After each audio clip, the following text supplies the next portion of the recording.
Assalamualaikum warahmatullahi wabarakatuh. Kami dari kelompok 3 akan menampilkan hasil diskusi kelompok kami dengan judul Kandungan Al-Quran dengan anggota kelompok. Saya sendiri Safana Urfa, yang kedua Rahma Putri, yang ketiga Revi Anissa Putri.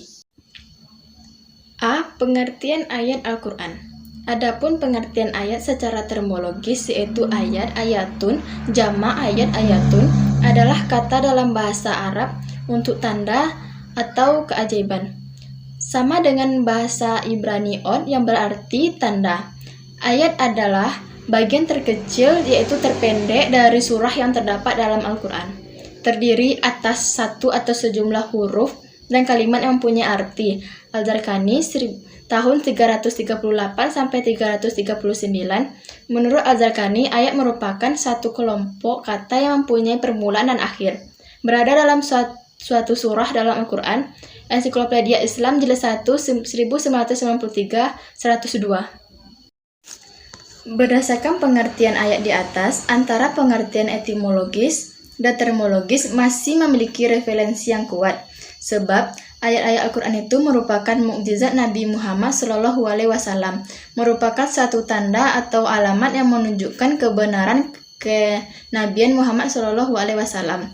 Juga mengandung pelajaran dan peringatan kepada segenap manusia, yang di dalamnya memuat hal-hal yang sangat mengagumkan dan menakjubkan, yang pada kenyataannya tergabung dalam kelompok kalimat atau kata serta huruf yang benar-benar berfungsi sebagai bukti atas kemahabesaran dan kekuasaan Allah Subhanahu wa Ta'ala. Rifa'at Syauqi Nawawi dan M. Ali Hasan 1992 81. Terdapat perbedaan ulama mengenai jumlah ayat yang terdapat di dalam Al-Quran. Dalam Al-Quran dan terjemahannya oleh Departemen Agama RI terdapat 6.236 ayat. Al-Syuyuti dalam Al-Itqan menyebutkan 6.000 ayat, sementara Al-Alusi dalam kitab Ruh Ma'ani menetapkan sebanyak 6.616 ayat, atau Ensiklopedia Islam Jilid 1 1993 102. Pengertian surah Al-Quran. Kata surah yang terbentuk jamak suwar berasal dari kata sisa air dalam bejana. Makna lain adalah al-sur yang berarti pagar pembatas, adapun kata surah itu berarti pasal. Demikian pula kata surah diartikan oleh Munawar Khalil dengan tingkatan atau martabat, tanda atau kalimat, gedung yang tinggi serta indah, sesuatu yang sempurna serta susunan sesuatu atas lainnya yang bertingkat-tingkat. Munawar Khalil 1994 14. Surah dalam pengertian secara termologis yaitu sekelompok ayat-ayat Al-Quran yang berdiri sendiri, yang mempunyai permulaan dan penutup. Al-Zarqani tahun 350. Al-Zakashi mengumumkan bahwa pengertian surah adalah Al-Quran yang meliputi sejumlah ayat yang mempunyai permulaan dan penutup. Al-Zakashi tahun 263. Jadi surah adalah sekumpulan ayat-ayat Al-Quran yang berdiri sendiri, yang memiliki permulaan dan akhiran sebagai tingkatan untuk membedakan antara surah yang satu dengan surah yang lainnya. C. Penentuan nama surat Al-Quran. Kata-kata yang dipakai untuk menjadi nama surat-surat tersebut antara lain: 1. Diambil dari luar surat, artinya kata yang dipakai untuk menjadi nama-nama surat tidak terdapat di dalam ayat-ayat dari surat bersangkutan. Surat pertama dinamai Al-Fatihah tidak ditemukan di dalam ayat-ayatnya. Namun, nama tersebut telah memberikan petunjuk kepada kita tentang fungsinya sebagai Fatihah, pembukaan atau pendahuluan bagi Al-Quran. Yang kedua, nama surat diambil dari tema yang sedang dibicarakan dalam surat tersebut. Misalnya surah An-Nisa dinamakan surah An-Nisa karena banyak membahas tentang wanita. 3. Diambil dari salah satu kata yang terdapat pada ayat di dalam surat yang bersangkutan, baik itu terletak di permulaan, di tengah, atau di bagian akhir surat. Misalnya surat ke-20 dinamai dengan Taha. Kata Taha tersebut sudah dijumpai pada ayat pertama. Baiklah, terima kasih. Saya akan melanjutkan presentasi dari rekan saya. Yang D, macam-macam surah-surah dalam Al-Quran.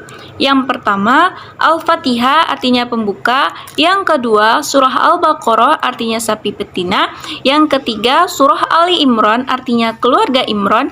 Yang keempat, surah An-Nisa artinya wanita. Yang kelima, surah Al-Maidah artinya hidangan.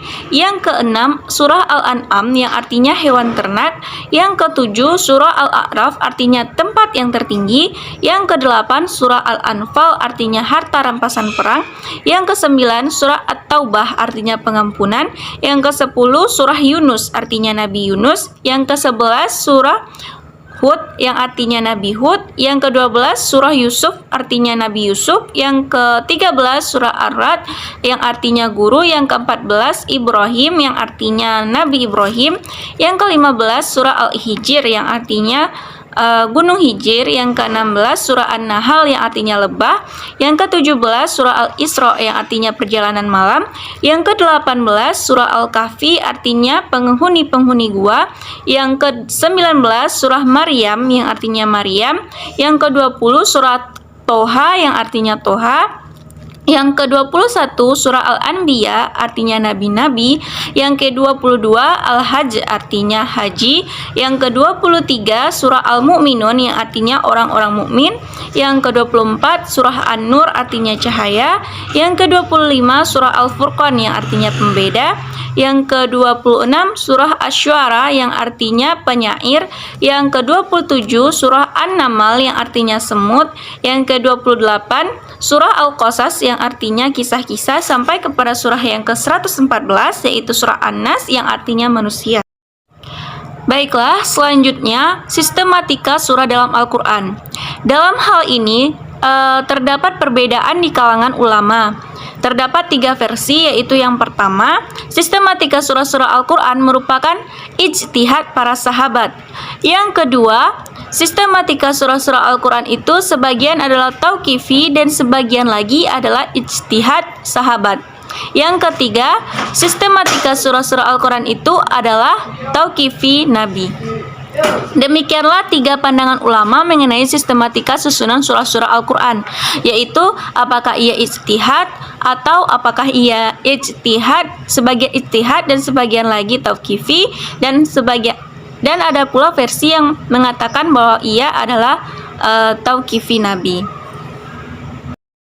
Pembukaan dan penutup dalam surat Al-Quran. Ada 10 macam pembukaan surat Fawati As-Suwar. 1. As-Sana, yaitu kata-kata yang berisi pujian kepada Allah SWT. 2. Huruf-huruf hijaiyah, misalnya alif, lam, mim. 3. Bentuk seruan atau anida, yaitu kata yuha, ayuha yang dihubungkan dengan kata lain yang diseru. 4. Kalimat-kalimat berita atau pernyataan al-jumlah al-khabariyah.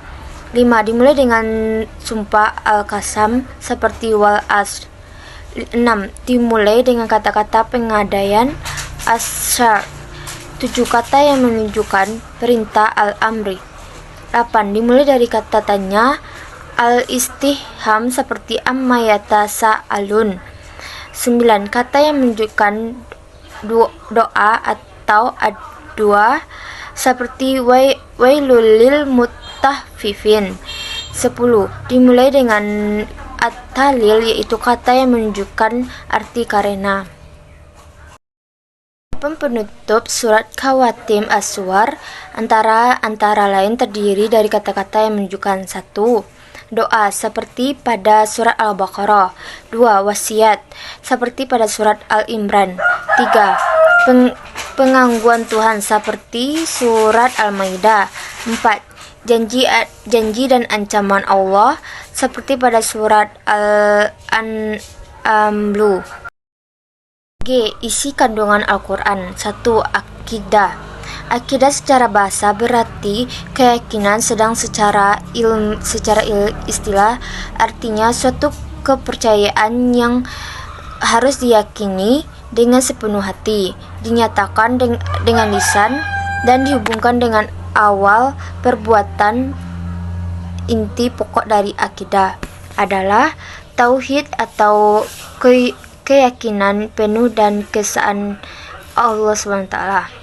seorang muslim hendaknya tidak meragukan lagi keesaan dan kebesaran Allah, Tuhan alam semesta. 2. Ibadah dan muamalah.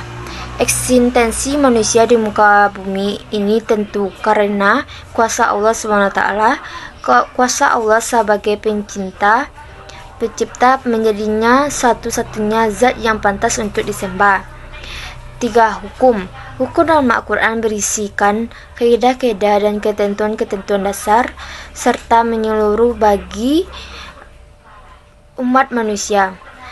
Hukum ini dapat menjadikan hidup manusia menjadi lebih tentram, adil, dan sejahtera.